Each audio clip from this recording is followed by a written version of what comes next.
Good morning 7th class. ये हमारा हिंदी का पीरियड है और हमारी बुक का नाम है मंथन। हम पढ़ेंगे रक्त और हमारा शरीर। देखिए, रक्त क्या होता है? रक्त होता है खून। तो खून के बारे में इसमें बताया गया है। इसमें एक लड़का है और उसकी बहन है। दिव्या अनिल की छोटी बहन है। यूँ तो वह शुरू से ही कमज़ोर है, लेकिन इधर कुछ दिनों से उसे हर समय थकान महसूस होती रहती है और किसी भी काम में उसका मन नहीं लगता। देखिए, और जब उसको डॉक्टर के पास ले गए तो डॉक्टर ने कहा कि शायद इसमें खून की कमी है। देखिए, अगर हमारे अंदर खून की कमी होगी तो हमारे अंदर बहुत सारी बीमारियां हो जाएंगी, बहुत सारी कमियां हो जाएंगी और हमें बुखार रहने लगेगा, हमारा किसी काम में मन नहीं लगेगा, हमें पड़े रहने का मन करेगा। तो वो डॉक्टर के पास लेके गया तो उसने एक पर्ची बनाई और उसको दे दी। ठीक है। तो अनिल ने बताया कि डॉक्टर ने दीदी से कहा, चलो अनिल कैसे आना हुआ। अनिल ने बताया कि डॉक्टर ने दिव्या के खून की जांच के लिए आपके पास भेजा, यानी कि उसके खून की जांच के लिए डॉक्टर ने उसको भेज दिया। इतना सुनते ही डॉक्टर दीदी ने दिव्या की उंगली से खून की एक बूंद एक छोटी सी शीशी पर डाल दी और स्लाइड पर लगा ली। फिर अनिल से बोली, अनिल तुम कल अस्पताल में आकर रिपोर्ट ले जाना। जब हम खून की जाँच कराते हैं तो हमारे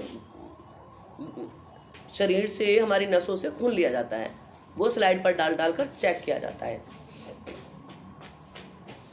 अगले दिन जब अनिल अस्पताल पहुंचा तो डॉक्टर दीदी के कमरे में दरवाजे पर उसने दस्तक दी। दस्तक तो दरवाजे को बजाना, ठक ठक जो हम करते हैं। जब अनिल अंदर गया तो उसने देखा जो डॉक्टर दीदी हैं वो सूक्ष्मदर्शी होता माइक्रोस्कोप, जिससे बहुत छोटी छोटी चीज़ें जो है हमें बड़ी दिखाई देती हैं। तो वो स्लाइड पर कुछ जांच कर रही थी और उन्होंने इशारे से उसको बैठने के लिए क्या कहा। जब उनकी जांच पूरी हो गई तो उन्होंने साबुन से हाथ धोए, तौलिए से हाथ पोंछे और उसको कहा कि अनिल, दिव्या को एनीमिया है। एनीमिया क्या होता है अभी मैं बताऊंगी। और उन्होंने कहा कि दिव्या कुछ दवाई लेगी तो ठीक हो जाएगी। अब अनिल के मन में जिज्ञासा हुई। उसने कहा, दीदी एक बात पूछूं कि हाँ, एनीमिया क्या होता है? तो यह जानने के लिए तुम्हें रक्त के बारे में जानना होगा। जो डॉक्टर थी उसने कहा कि पहले आपको जानना पड़ेगा कि रक्त क्या होता है हमारा। तो देखो, वो कहती है, अनिल देखो, जो रक्त होता है हमारा देखने में लाल होता है। कहीं भी आपको कट लग जाता है तो कैसा रक्त निकलता है, कैसा खून निकलता है? लाल निकलता है। लेकिन अगर हम इसे सूक्ष्मदर्शी से देखते हैं तो इसमें इस रक्त के दो भाग होते हैं। ठीक है। वह जो तरल है जिसे हम प्लाज्मा कहते हैं, और दूसरा वह जिसमें छोटे बड़े कई तरह के कण होते हैं, कुछ लाल, कुछ सफ़ेद और कुछ ऐसे जिनका कोई रंग नहीं होता। उन्हें बिंबाणु यानी कि प्लेटलेट कण कहते हैं। आया समझ में?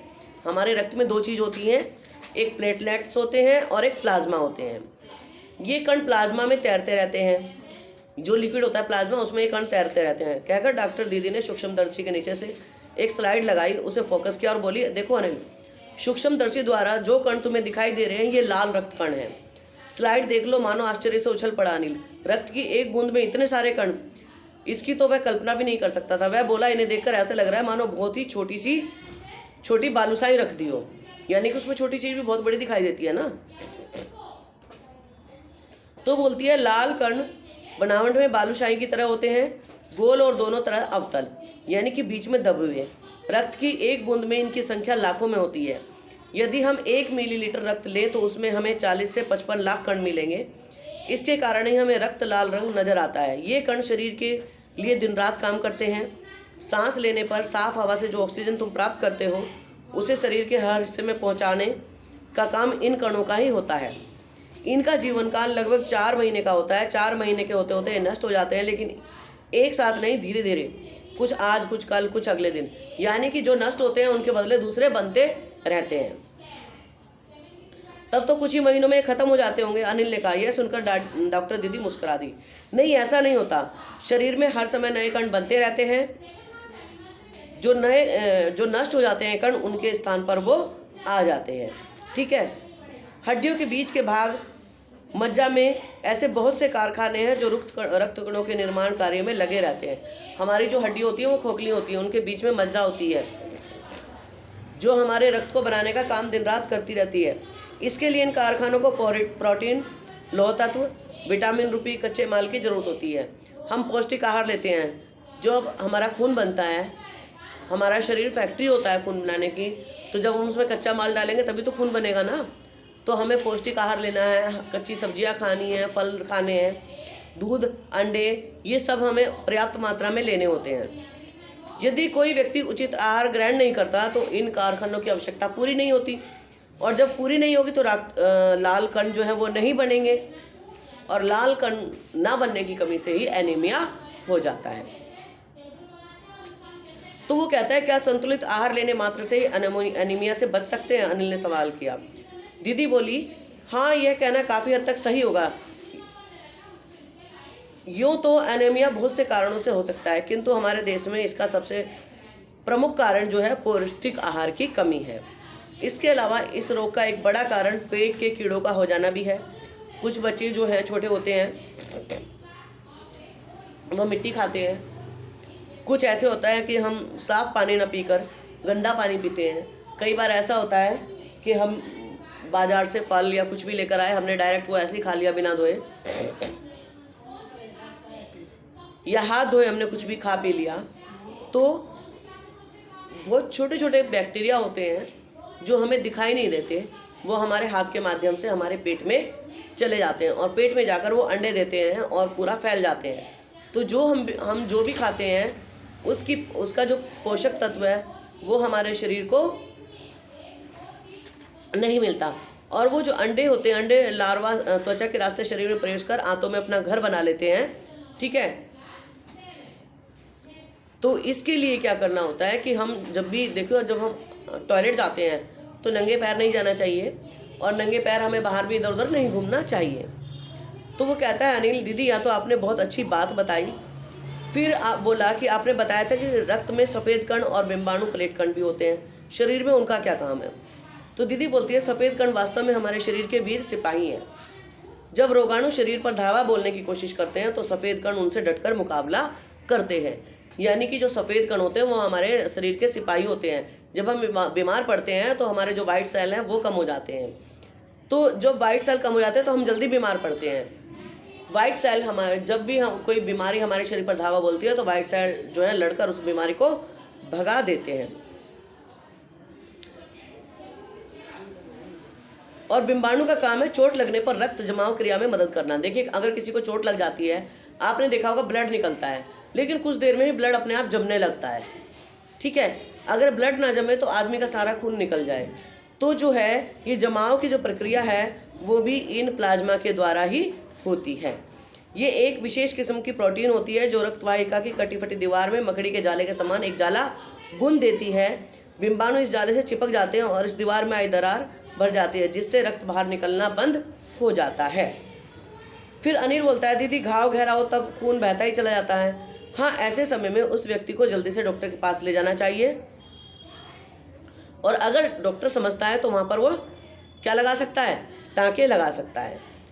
और जब अगर किसी व्यक्ति को खून निकल रहा है तो वहाँ क्या करना चाहिए? हमें जो तुरंत उपचार है वहाँ क्या करना चाहिए?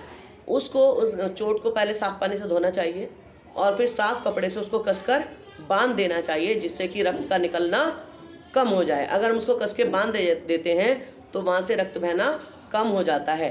अगर किसी व्यक्ति का ज़्यादा रक्त बह जाता है तो फिर उसको रक्त चढ़ाने की ज़रूरत पड़ती है। अनिल ने कहा, क्या ऐसे समय में किसी भी व्यक्ति का खून काम आ सकता है? दीदी बोली, अनिल, हर किसी का रक्त एक सा नहीं होता। कुछ विशेष गुणों के आधार पर रक्त को 4 मुख्य भागों में बांटा गया है। जरूरतमंद व्यक्ति के रक्त समूह की जांच करने के बाद ही उसी रक्त समूह का रक्त चढ़ाया जाता है। हमारे रक्त समूह जो हैं अलग अलग होते हैं ना, और इन रक्त को सुरक्षित रखने के लिए ब्लड बैंक बनाए गए हैं। वहाँ पर अलग अलग समूह के अलग अलग जो आपको रक्त मिल जाएंगे। अगर किसी व्यक्ति को चोट लग गई, किसी का भयानक एक्सीडेंट हो गया, उसको रक्त की जरूरत पड़ी है, तो ब्लड बैंक से रक्त आकर उस व्यक्ति को चढ़ जाता है। तो वो कहता है कि वो रक्त उसमें कहाँ से आता है? उस रक्त बैंक में जो रक्त है, आपने देखा होगा कई बार कैंप लगते हैं रक्त डोनेट करने के लिए। जो स्वस्थ व्यक्ति होते हैं वो अपने रक्त का दान करते हैं, उस रक्त को सुरक्षित रखा जाता है ताकि उस रक्त से किसी की जान बचाई जा सके। तो वो कहता है, क्या मैं भी रक्तदान कर सकता हूँ? तो वो कहते हैं 18 वर्ष से उम्र का कोई व्यक्ति रक्तदान नहीं कर सकता, लेकिन 18 वर्ष से ऊपर के व्यक्ति अपना रक्तदान कर सकते हैं। और एक बार में लगभग 300 मिलीलीटर रक्त लिया जाता है। प्राय समझा जाता है कि रक्तदान करने से कमजोरी आ जाती है, लेकिन यह बिल्कुल निराधार है। रक्तदान करने से कमजोरी बिल्कुल भी नहीं आती है। रक्तदान करने से एक तो हमारा शरीर जो है, हमारे शरीर में अगर हम रक्तदान नहीं करते हैं तो हमारा शरीर का जो ब्लड है वो गाढ़ा हो जाता है, और गाढ़ा खून जो है हमारे स्वास्थ्य के लिए हानिकारक होता है। गाढ़ा खून हमारी धमनियों में जम जाता है, जिससे कि हमें कई तरह के अटैक आ सकते हैं, हार्ट अटैक, ब्रेन स्ट्रोक, ये सब आ सकते हैं। तो हमें अपने रक्त को देते रहना चाहिए ताकि वो किसी की जान भी बचा सके और हम भी स्वस्थ रह सकें। तो रक्त देने से कभी भी कमजोरी नहीं आती है। आपने रक्त के बारे में ये पाठ पढ़ा। आप क्या करेंगे, इसमें से कोई एक पिक्चर बनाएंगे अच्छी सी, रक्त की बनाना। आप एक रक्त की बोतल बनाना, ऐसे एक बोतल बनती है, रक्त की एक बोतल बनाना, और इनमें से उसके साथ कोई पिक्चर बना देना, ठीक है। कठिन शब्द और शब्दार्थ करेंगे, और इसमें बुक वर्क अपने आप करने की कोशिश करेंगे जितना आप कर सकते हो, ठीक है। Thank you.